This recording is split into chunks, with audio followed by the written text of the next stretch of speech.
Après avoir étudié d'une manière très théorique l'approche contre les jeux récréatifs, il est grand temps maintenant de passer à la section pratique. Je vous propose donc de mettre à contribution vos connaissances et de vous mesurer aux adversaires sur les tables. Allez, c'est parti!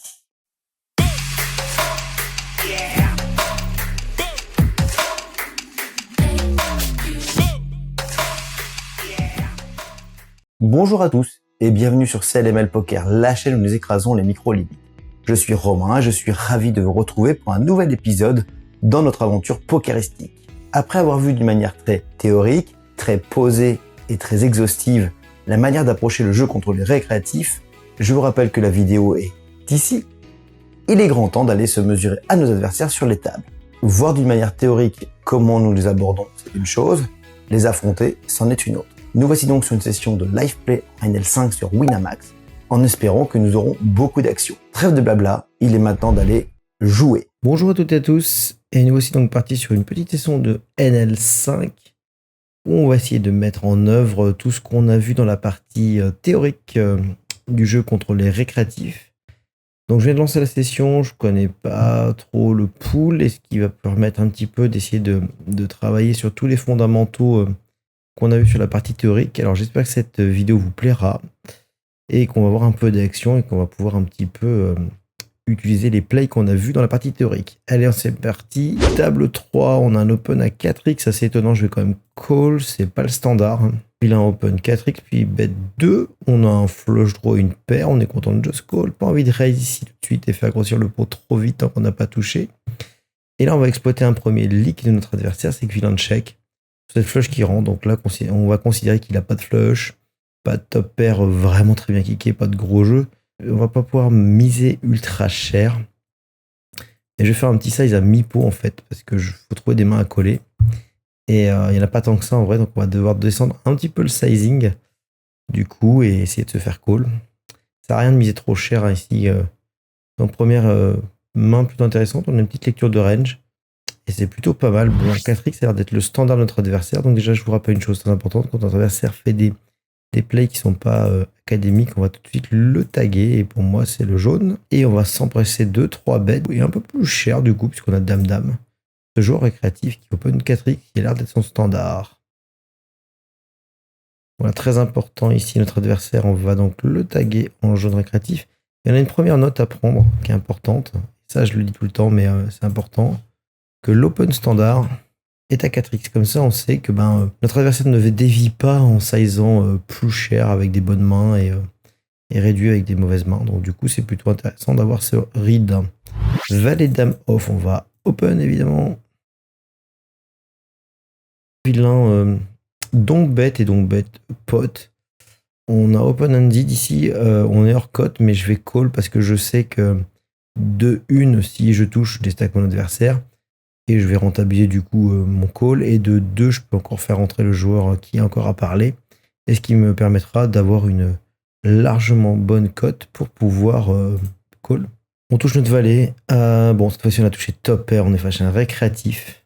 On y est. Tant mieux s'il a mieux, mais on a de quoi en plus redraw derrière. Donc c'est plutôt intéressant. Voilà. Et du coup, on a déstacké l'adversaire. Et cette NL5 qui commence plutôt bien. Run-off off, on va open. Alors on va se rappeler des clés un petit peu importantes et on va essayer à chaque fois de les énumérer. Donc la première chose, quand on rentre sur une session, on va taguer et rechercher les joueurs. Et c'est vraiment très important de le faire très vite pour avoir un peu le line-up de la table. On a touché notre top pair quand on a ouvert run-off off au bouton, défendu par la big blind. Deux façons de jouer peuvent s'offrir à nous. On peut checker, on peut bet, on n'aura pas 3 barrels de value. Ici, sur ce board plutôt connecté, j'aime bien ces bêtes entières. Beaucoup de check les turns et bet en value river ou bluff catch. J'ai pas 3 barrels de value, il va falloir checker un moins autre. Le doublon du 10, c'est plutôt une carte qui change pas grand chose sur la feuille que je vais avoir. Et je vais checker tranquillement. Tombe un as qui est une carte intéressante. Je trouve que les joueurs n'ont pas tendance à assez la bluffer. Donc s'il avait bet, on aurait pu réfléchir en fonction du size à déjà fold. Quand il check ici, on est sûr qu'il n'a pas d'as. Il lui reste quelques petits rois, quelques 9-9, quelques 8. Évidemment, là, quelques 10 qui n'auraient pas bet, mais ce serait assez étonnant. Je vais faire un tout petit size, je vais faire un tiers. Ne manquez pas cette value. C'est important de la jouer, cette value. Il a un check, on sent qu'il n'a pas un gros jeu. On se doit se faire la value. Et par contre, c'est assez facile à jouer. Si vilain rise, on va tout de suite fold, hein, évidemment. Et on a pris le coup. On a open roi 10 off sur ce board qui est pairé bas. Finalement, c'est connecté. J'ai pas forcément envie de ces bêtes tout de suite. Même sur un board pairé, on a le droit de dealer beaucoup. Ça marche plutôt bien. La dame, en plus, est une très bonne carte. Elle génère beaucoup de FE finalement. Maintenant, on va pouvoir mettre en péril quelques R, ou des paires déjà basses vont déjà être en difficulté. Je vais le faire en 2 fois sur ce board qui reste assez sec. Je vais faire 2 fois 2 tiers. C'est plutôt pas mal et c'est une stratégie qui marche bien en vrai. Et on génère déjà beaucoup de FE sur cette dame. Hein. Rappelez-vous, carte montante, meilleure carte à bluffer. 5 et 6 8 et open ici, notre adversaire, on va just call. On peut 3 bet également, on va prendre le just call cette fois-ci. On touche un excellent board, un flush draw et une paire de 6 en fait. On n'a pas lieu de 2, évidemment, donc bet. Et vilain va être assez cher, hein, 2 tiers ici, sur ce board qui est plutôt connecté haut à son avantage. Et du coup, on n'a pas d'autre play que de just call. On va être vigilant sur la suite des événements. Il faut pas trop non plus être heureux avec une flush draw. Hein, c'est pas une flush draw très élevée. On va un petit peu aviser en fonction de ce que vilain nous propose. Et ici, vilain bête 2 tiers. On a la paire de 6 finalement maintenant qui est un petit peu, je pense, désuète contre vilain de barrel. Et je suis pas sûr de lui prendre tant d'argent que ça si la flush tombe. Je vais plutôt give up, pardon. J'ai été déconnecté, mais j'aurais give up, j'aurais fold, hein, franchement. Sans regret. C'est important de call or cut quand on est sûr de rentabiliser. Ici, ça a l'air d'être un joueur un peu sérieux. Il est KV max, j'ai pas de read. J'aurais fold ici. Et on va open 7-7 au bouton. Voilà, j'espère que votre jeu se passe bien sur les tables et c'est important d'appliquer un peu tous ces concepts qu'on donne. 7-7 au bouton ici, on peut c-bet déjà en value sur ce board pair. On peut check également, tout est faisable. Je vais c-bet, ça facilite un peu le coup. On va beaucoup check et turn évidemment. Hein. On essaie d'accomplir de la value sur quelques flush draws, quelques paires intermédiaires, des overcards qui peuvent call une fois. Et sur ce valet, on va check évidemment. Pas lieu de transformer en bluff quand même 7-7. Surtout quand on a prévu de toucher full river. Et ce qui fait qu'on est plutôt assez invisible quand on a checké sur le valet en plus. Et on va rentrer dans cette situation où les adversaires ont le droit des fois de bluff quand on a checké. Bon, il l'a pas pris. Bon, je pense que notre adversaire n'est pas ultra nutsé non plus. On va bet un sizing générique standard de tiers. On va pas trop pousser parce que quand vilain n'a pas repris le lead, il n'a pas un gros jeu. Trop d'intérêt de faire autre chose que de bet 2 tiers. Je pense que c'est plutôt ok. Toujours réfléchir un peu à ce qui nous call et quand on voit pas des mains ultra costauds, ça sert à rien de faire des sizes énormes. Open As-10 off au bouton. Et on a touché une seconde paire avec notre 10. On peut checker, on peut bet. Je vais checker un petit peu cette fois-ci. La flush est rentrée, turn, vilain n'est toujours pas barrel, donc on peut déjà discount pas mal de flush chez lui. Il reste quelques dames un peu peureuses et des mains assez random finalement. On va check encore. On a très peu de value, on a un gros barrel de value, pas plus. Je préfère le prendre river. Et quand vilain encore check, on a souvent la meilleure main. On va faire un petit 2 tiers aussi en faire call par une main qui arrive ici. Et il a fold malheureusement. On a open 7-7 UTG call par la big blind qui est un joueur créatif. Sur un board dry, sur un board pairé, assez low finalement. Checker cette fois-ci et varier un petit peu. On aurait pu se bet évidemment, hein. Tout est acceptable, surtout VS récréatif, on n'hésite pas à bet toujours en value comme je le dis tout le temps. On va chercher un max de value même si elle est très fine. Et maintenant on va bet tout petit, je pense que c'est bien de bet entier sur la doublante du 8, que beaucoup de ace side ne fold pas et c'est un peu le cœur de ce qu'on veut faire call. Il reste quelques flush draws, évidemment, qu'il a pu jouer très passivement. Et il bet un tiers. C'est un size un peu chiant parce que le 1 tiers, ça veut dire qu'il a toujours quelque chose. Et c'est un joueur 53-11 sur ce que j'ai vu, donc pas grand-chose à en interpréter. Et souvent, ce sont des joueurs assez passifs. Et au final, même s'il bet un tiers, j'ai l'impression que je suis jamais devant. Il y a des flushs qui rentrent. On va vraiment appliquer la discipline. On est dans L5. Quand le call est vraiment pas serein, je préfère pas le prendre en vrai. Je pense que j'économise de l'argent à faire ça. D'être un peu précautionneux, même si peut-être que mathématiquement ça pourrait être bon. On va faire un flop là pour vérifier ça. Je vais 3 bêtes, et big blind vs bouton. Roi 18 est une main largement acceptable pour le faire. Un spot de pot 3 bêtes sur un board valet high, on peut un peu tout faire. On peut c-bet déjà et se mettre quelques paires en difficulté et on pourra peut-être rebarrer 2 fois. On peut check et deal les cher, j'aime beaucoup cette ligne. Beaucoup de mains ici sont concentrées autour de la défense de ces cartes-là et on peut attendre un petit peu d'avoir plus de clairvoyance sur la main de vilain et dealer cher. Ça marche souvent bien. On touche un roi maintenant, on touche notre paire sur une flush qui rentre. Alors en pot 3 bêtes, ce qui est bien, c'est quand la flush rentre, c'est soit les adversaires l'ont complètement mise, puisqu'ils défendent souvent avec des mains suitées, soit ils ont complètement hit, et on le saura également assez vite. Donc on peut faire un petit size un petit peu intéressant, genre 40%, et voir un peu ce que notre adversaire va faire. Il va toujours devoir nous raise s'il a touché, et voilà, c'est exactement ça. Et c'est plutôt intéressant du coup d'avoir fait ce spot-là. Là ici, quand on a midi, c'est qu'on est raise par notre adversaire, on a tout de suite un fold. Hein. Discipline, je le dis tout le temps, mais la discipline c'est important. Raise, turn, ça n'arrive jamais, on en pour 3 bêtes, on va fold. Et bravo à notre adversaire. Quand on est dans ces petites limites-là, n'ayez pas d'ego. Foldez simplement quand vous avez de l'action. Je le dis tout le temps, mais c'est pas là où on va chercher les points de V à call, etc. Et on open les as, évidemment. On a un joueur qu'on ne connaît pas. On peut tout faire, on peut c-bet sur ce board avec 2 cartes hautes. On peut check également pour check raise, ce qui peut être intéressant.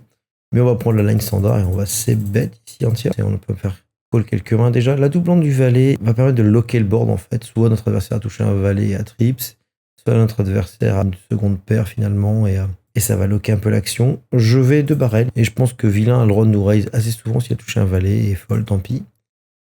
Mais je pense qu'on peut encore extraire un peu de value. Dans cette petite limite, écoutez vos adversaires, n'allez pas faire des catchs des enfers. Hein. On fait des petits bluff catch river sur des petits sizes, etc. Mais on a de l'action en pot 3 bêtes. Il n'y a jamais de bluff. Il y a 0 bluff. Si vous collez, vous allez souvent être triste et malheureux. Donc ne collez pas. Allez, on va ISO notre ami qui limp en SB1. Et je poursuis ma pastillage. Je vous rappelle, l'adversaire est 67-0. VP peut faire 13 écarté. Et il n'est pas KV max. Hein, donc ça, c'est vraiment important, la table sélection. Et le profil du vilain est important. Ok, alors on a ISO et vilain donc bet pot. C'est assez effrayant en vrai. Les donc bet petites tailles sont souvent révélateurs de la force de la main. Un donc bet pot très cher, c'est assez révélateur également de la main dans le sens plutôt haut de la forme. Maintenant j'ai gut shot et une paire. Alors, je peux call une fois en me disant que si je hit madame, je vais le déstacker souvent. Ah, dommage. Tant pis pour moi. Je suis pas assez réactif. Mais j'aurais pu call une fois et par contre sur une deuxième salve, j'aurais toujours fold. Vu que c'est un créatif ici, j'ai vraiment envie de créer l'accident un peu quand même. Et c'était la bonne occasion de le faire. Dame 2, j'ai limpé. Je pense qu'ici, je vais donc bet. Et je vais donc bet pot. Je vais commencer à préparer un peu le pot si je touche ma flush. Et maintenant, je touche une dame. Et j'ai dame plus flush draw. Et je pense que c'est plutôt encore une bonne main à value bet. Et je vais faire 2 tiers cette fois-ci. Je vais rester modéré. Je vais encore garder des mains qui peuvent call. Et vilain me raise, me mille raise, c'est assez étonnant. Et encore une fois, je vais vous étonner, mais c'est des lines qui sont pas trop bluff. Et en fait, même ici, s'il me raise avec une top pair, il a sur une meilleure top pair que moi. Et donc du coup, je suis toujours derrière. Et donc, discipline, action important, turn, je vais give up. Et basta. Pas de honte, on give up et puis c'est tout. On va essayer de jouer très posé, très strong. On est là pour faire de l'argent en position contre le profil de nos adversaires. On va vraiment les prendre très premier degré. On ne cherche pas à chercher des choses qui sortent de l'ordinaire. Sur ce board mono, on peut beaucoup check ici, un petit peu voir ce qui va se passer suite à mon open. En général, les adversaires vont tout le temps bet un moins un autre s'ils ont quelque chose et ils vont à cette face-up et c'est ce qu'on veut. Donc du coup, là, quand ils bet, je vais fold tout simplement. Et on continue le travail de pastillage très important. On a un adversaire ici qui fait un peu nimp là. Hop, on va se dépêcher de lui mettre sa petite pastille. Je pense qu'on va le perdre malheureusement. Non, il est resté, tant mieux. Et on va défendre 5-5. Cut-off vs bouton. On va check ici, on va un peu voir ce que vilain va nous proposer. Valet 6-3, c'est un mode que les joueurs se bettent souvent quand même. Quand il check ici, il a souvent quand même de la showdown value. Je vais pas tourner mes 5-5 en bluff et je vais checker, essayer d'aller au showdown gratuitement. Il faut bien se mettre en tête que les adversaires à ces limites-là vont pas lead à foison avec des R totales. Quand il va bet, et comme là il bet 2 tiers en plus, il a toujours quelque chose et on n'a pas de regret à fold. Hein. Le but c'était la maximum au showdown à moindre frais quand on a une petite paire. Et on n'a pas réussi, tant pis. 5-5 UTG, c'est un open. On va continuer notre pastillage. Alors là, je mets beaucoup de temps à le faire parce qu'on commente en direct et voilà. Mais c'est vraiment important, tous les joueurs stackés qui ne sont pas stackés à 100 BB, il faut absolument les mettre très rapidement en pastille de fiches parce que il faut les identifier. C'est des joueurs qui n'ont pas les prérequis pour rentrer sur la table. Donc tout de suite, il faut les mettre dans un premier temps en pastillage fiche. Et ça, déjà, c'est vraiment un réflexe que vous devez avoir. Je le fais avec un peu de retard parce que je commente en même temps, mais c'est important de prendre l'habitude de le faire. Et on va 3 bêtes As-Dame sur l'open cutoff. En value, évidemment. Ok, 9-10-5, board qui touche pas mal la défense de vilain en fait, en vrai. Et on n'a pas une obligation de ces bêtes tout de suite. On a As-Dame off, on est souvent assez devant c'est R au final. Donc on est content de checker et à viser turn. Et maintenant on touche notre dame, ce qui est génial. Maintenant on va pouvoir coller tranquillement. Et quand vilain check encore, bon ici on a compris qu'il n'avait pas une main très forte et on va faire un petit sizing pour se faire payer.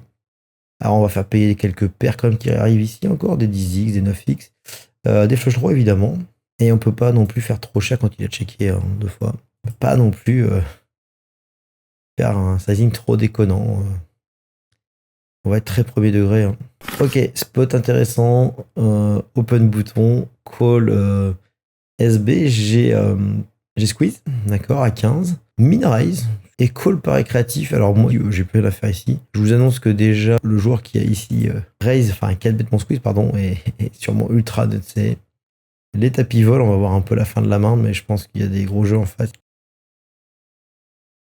Et il a fold, c'est assez marrant. Bon, le récréatif est toujours à la table et ça nous arrange au final, surtout quand on touche As-Dame et qu'on espère avoir un peu d'action.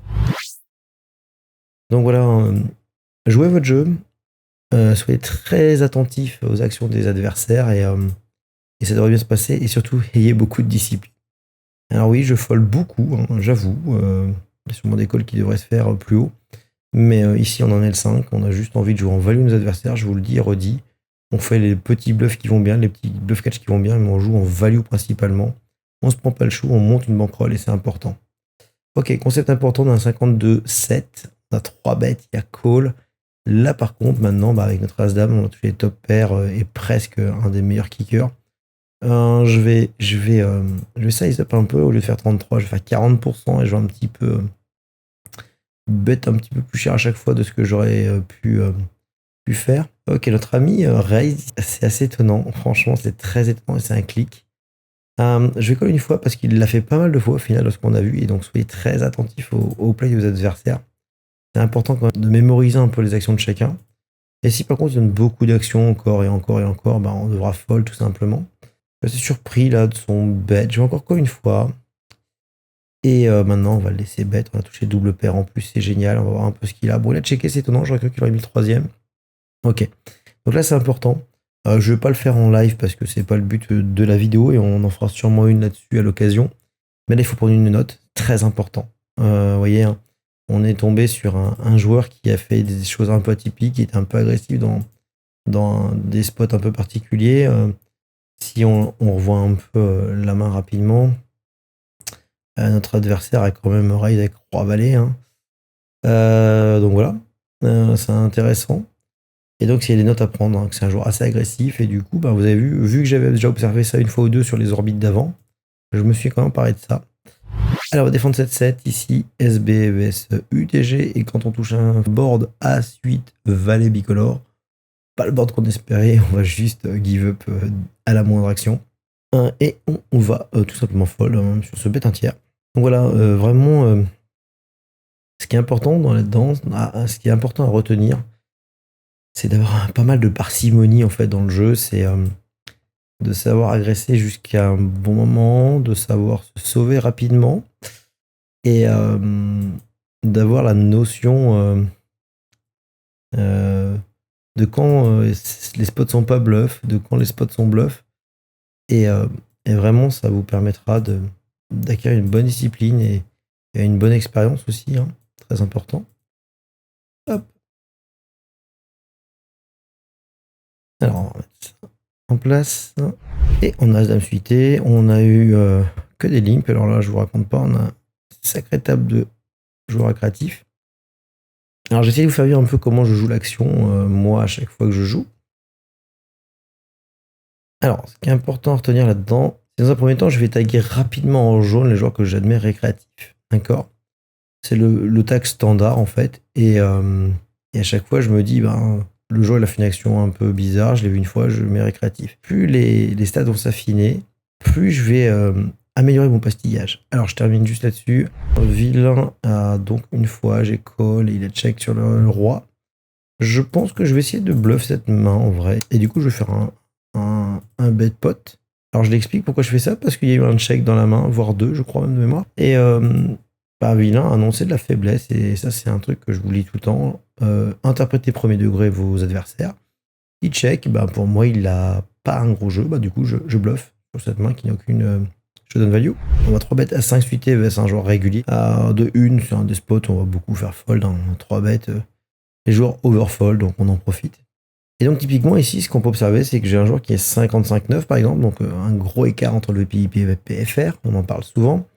Du coup, il va passer, maintenant que j'ai un peu des rides qui s'affinent, je vais changer la couleur de la pastille et elle va passer marron. Alors c'est chez moi comme ça.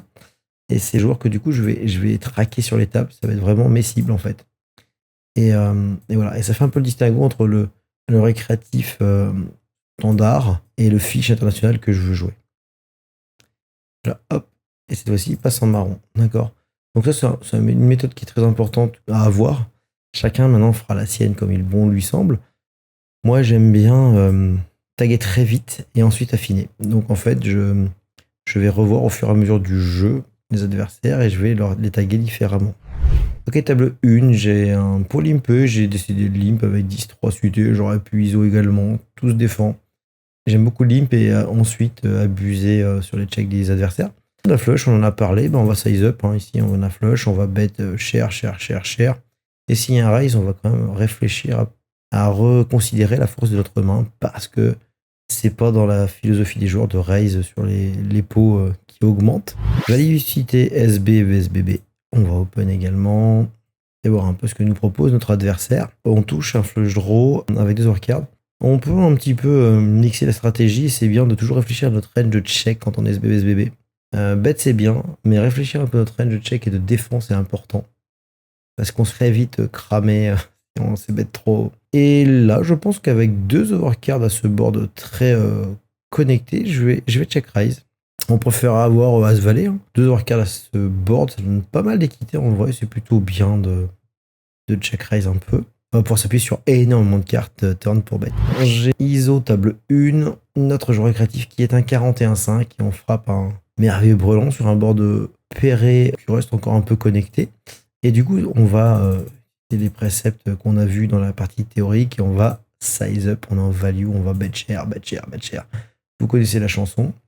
Et si Vilain nous donne l'action, on réfléchira évidemment comme toujours, mais aucune raison de lui laisser la chance de s'en tirer avec un petit bet. Là, il n'y a pas de 1 tiers qui compte, on va faire 2 tiers et aviser. On va vraiment pas économiser notre value, c'est important. 41-5. Qu'il est trop large, il va beaucoup call. En transition, on va ISO. On est face à notre ami qui est 54-10. J'ai valet, il a mis une blinde. Et là, on va faire un truc un peu particulier. On sait qu'il est très collant. Je vais size up et je vais faire 8 big blindes. Pas de regret à size up.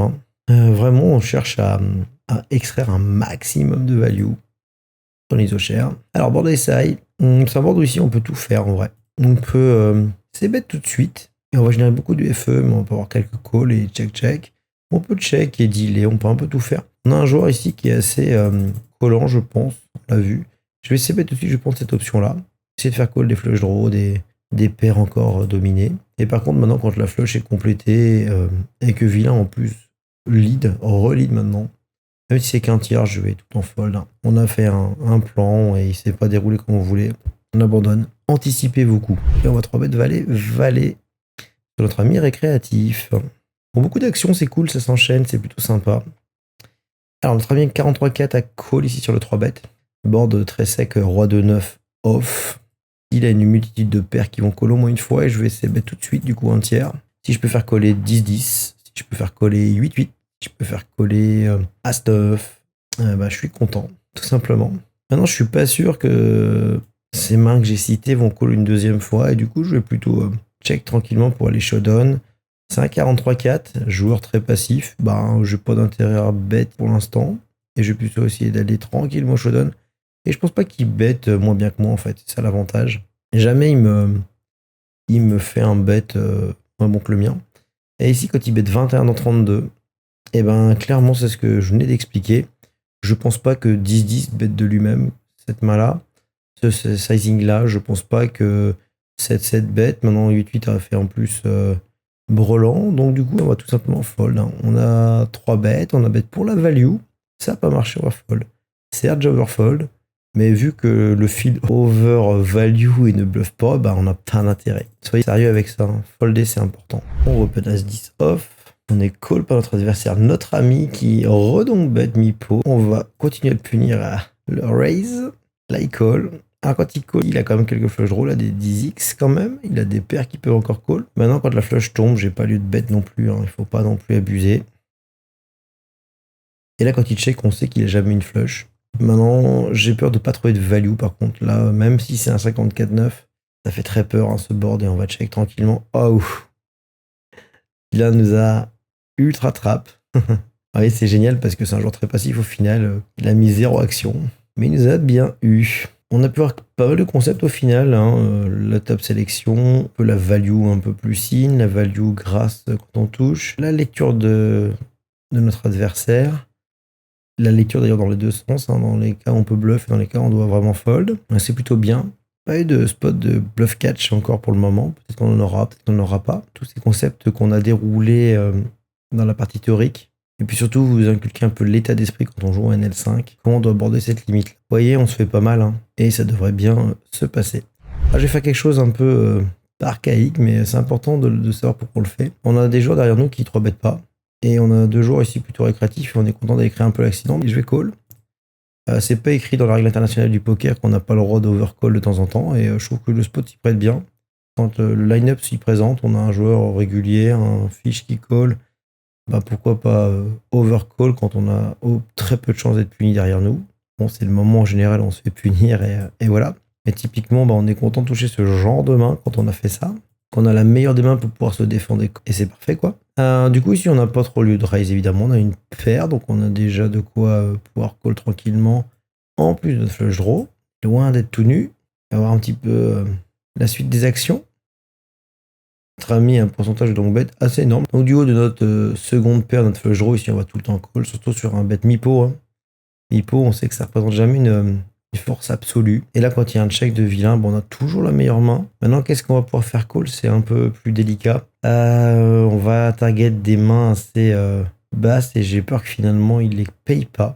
Du coup, je pense qu'ici, on va check, hein, tout simplement. Ou alors, on va faire un micro-bet. Je vais faire un petit truc, tiens, on va faire un micro-bet pour aller chercher vraiment les 6-6, 5-5, As-8.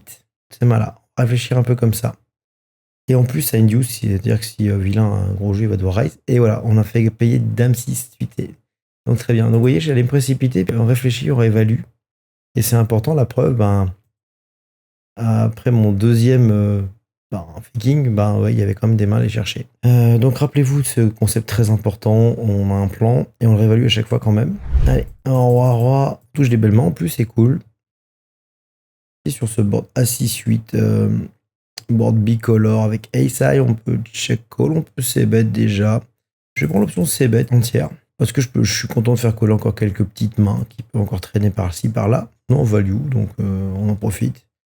Bon, c'est un one time hein, quand on est call, par contre on sait qu'on va souvent give up. C'était 8 cité, un peu la même raison que tout à l'heure, on va overcall parce que c'est une main accident, un bon potentiel et on est toujours content de mettre des bad beats à notre ami. Et je vais check également. On hit notre flush, bon ça va être le moment de prendre un peu de value. Alors, notre adversaire met un 3,6. Je vais juste call. Pas, je pense que ce sera overplay de raise. Et je vais plutôt attendre la river, en fait, pour faire quelque chose. Que je pense que si je raise tout de suite, je fais fold ses bluffs. Et du coup, je préfère encore laisser l'opportunité de bluff. On a vu qu'il était assez actif. Bon, il l'a pas fait. Maintenant, on va bet. On a vu qu'il était assez collant. Ici, je bloque pas d'as. Il reste encore des dames. Donc là, pour le coup, je vais faire un sizing très cher. Pour vraiment les sizer... et chercher quelques dames qui peuvent trader là qu'il a pu checker. On a vu qu'il était assez coquin. Alors on open ici et on a un board mono et on va draw vers les nuts. Et vous connaissez la méthodologie VS un fiche. On va faire grossir le pot très vite si on peut quand on draw les nuts. Même si c'est un board mono ici, j'ai déjà top pair, top kicker, tirage nut flush draw. J'ai qu'une chose, c'est faire mettre de l'argent dans le pot. Alors je vais mettre à chaque fois des gros sizes au flop, des gros sizes à la turn. Pour préparer le pot, comme ça, river, j'ai pas à overbet de folie. Ok. Et vilain nous raise. Ça, c'est assez inquiétant. Turn, j'aurais pas cette main-là. Je fold tout le temps. Là, ici, je call parce que je draw vers les nuts. Mais j'aurais pas cette main-là. J'aurais give up parce que c'est toujours très inquiétant l'action turn. Et là, maintenant, si vilain me size très cher, je vais fold tout simplement. Parce que, voilà, il n'y a jamais de bluff et voilà, vous allez tout le temps vous faire avoir si vous payez, donc folder tout simplement. Ok, j'ai 3 bêtes de notre adversaire. Je vais bet un peu plus cher. Là, je vais mettre 40%. Vous connaissez la chanson. Un joueur ultra collant. Ok. Alors, je pense qu'il a un craquage en vrai ici. Et je vais call. Voilà. Parce que, voilà, on l'a compris. Hein, ce jour-là, on a réussi à le lire. Hein. Et typiquement, voilà. Ça, c'est pareil. Arriver à sentir le moment où l'adversaire flanche. Et ça, c'est l'aboutissement d'une carrière de poker. Des fois, on se loupe. Hein. Mais là, c'était trop bizarre. Il avait perdu pas mal de coups. Je l'avais beaucoup titillé. Et ça se sentait que notre adversaire avait envie d'en découdre. Vilain petit size up. Il fait 3,4 au bouton. C'est assez étonnant. Alors, je vais call parce que j'ai pas eu trop de read encore sur lui. Mais on va le prendre en info parce que c'est assez étonnant. Est-ce qu'il size up parce qu'il a une grosse main? Est-ce que c'est son standard? Il a check sur le flop. C'est assez étonnant. Sur un board ace-high, souvent les joueurs bêtent d'eux-mêmes. J'ai fait ma quinte. Et je veux faire payer des choses quand même. Et c'est un 82-24, donc c'est le bon profil qui va bien. Et là, il me raise. C'est assez étonnant en vrai. Je vois pas ce qu'il raise. C'est assez étonnant en vrai. Alors je vais faire quelque chose, je vais call. Et je vais bet cher maintenant. J'aurais pu re-raise, mais je fais fold des bluffs au final. Et il avait As-3. Ok, bon. J'espère que ça vous aura plu en tout cas cette session. On va mettre tout doucement fin aux tables. On a vu plein de belles choses. Et vous avez vu, on a pu appliquer pas mal de concepts quand même. Et le concept le plus important et le conseil que je peux vous donner quand vous montez votre bankroll NL5, soyez très strong sur vos folds et soyez discipliné. C'est important. Ok, board mono, j'ai open, j'ai des calls. Je vais ces bêtes petits pour faire call encore quelques pics qui traînent encore. Ça va être trop cher parce que je vais m'isoler aussi assez souvent. Pourtant, ici, je peux faire call un pic. Bon, le pic est tombé. Donc, du coup, vu que j'avais interprété une range et que je lui ai assigné qu'elle est tombée, je vais simplement check gentiment. Et je vais essayer d'aller le showdown. Bon, la meilleure des mains, c'est Roi-Dame de cœur. Et là, quand il fait mi-pot, on va tout simplement fold, évidemment. On n'a jamais la gagne. Et tant pis pour nous. Voilà, on va mettre doucement fin aux tables et on va se quitter sur ces derniers tours de main. J'espère que ce live play vous aura plu et que vous aurez pu dégager quelques informations intéressantes. C'est vraiment le but. Alors, je vais me forcer à pastiller encore un peu parce que du coup, j'ai pris beaucoup de retard dans mes conseils. J'ai toujours qu'au bout des premières 15-20 minutes, on devrait avoir tout pastillé nos adversaires. Et là, j'en suis assez loin. Donc, je vais terminer tranquillement. Ok, j'ai open UTG, je décolle big blind. Sur un board dry, finalement, avec dame high. Je vais se bet ce board-là. On a déjà beaucoup d'autofold et on peut faire plein de choses sur la turn et ou la river. On a déjà beaucoup d'autofold sur ce board dry. Les gens ne défendent pas assez et il faut vraiment exploiter ça et beaucoup c'est bête. J'ai open, j'étais call pour notre ami récréatif sur ce board A-side. On a deux façons de jouer cette main-là. On peut c'est bet petit, entière en value pour value quelques paires. On peut check parce que ce qu'on veut value, va jamais bet de même. Et on prendra la value turn plutôt, voire river à voir. Ici, check encore. J'ai un barrel de value, je pense, techniquement contre ce jour-là. Même si c'est un 54, j'ai que dame valet, il y a un board A-side. Ça va ralentir ses calls quand même. Je pense que je vais le prendre maintenant. Pourquoi je le prends maintenant? Parce que déjà, s'il lui reste des carreaux, il va encore call son flush draw. Et s'il miss, il aura tout simplement give up. Et du coup, j'aurais pas pris la value. Voilà. J'espère en tout cas que ce live play vous aura plu. J'ai pris un énorme plaisir à le partager avec vous. Comme d'habitude, n'hésitez pas à nous faire remonter toutes vos remarques, commentaires, informations. Je lis tous les commentaires et c'est un grand plaisir de vous voir la communauté un petit peu réagir. Alors, je vous dis à très bientôt. Ciao. Et voilà. J'espère que cette application pratique vous aura plu et que vous aurez pu dégager quelques concepts pour faire progresser votre jeu contre ce type de profil. Il est très important de prendre le temps de vos décisions et de les appliquer avec une grande rigueur. Pour ne manquer aucune activité de la chaîne, n'oubliez pas de vous abonner. La section commentaires est comme toujours à votre disposition pour vos remarques et questions éventuelles. Je lis tous les commentaires et j'y réponds toujours. Merci de votre fidélité et bon courage sur les tables de poker. D'ici là, soyez disciplinés sur les tables. À très bientôt pour une nouvelle aventure sur CLML Poker.